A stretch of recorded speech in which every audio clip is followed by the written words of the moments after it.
The thing that has helped me remain a virgin throughout this time in my life literally has been none other than one word. This one word involves seeing but does not involve your eyes.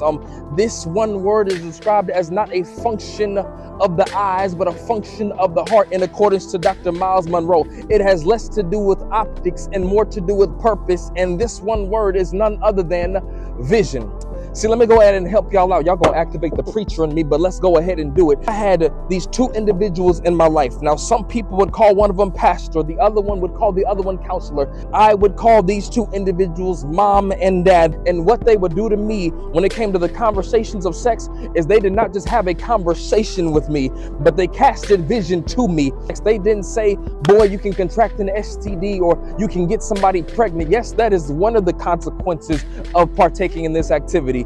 But what they really honed in on was the spiritual aspect and the emotional aspect, because they said a person is going to get a piece of you and there's some permanency to that piece.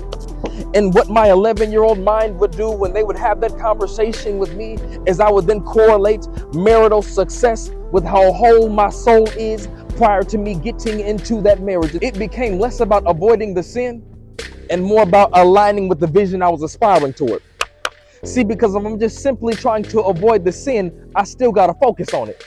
I wanted to answer the late night text. Y'all have heard me say this before. Vision gave me a predetermined yes that created some corresponding no's before I was in the situation where I would have to say no. Vision made me selective of the situations that I should or should not be in. Vision is what would tell me that's unwise.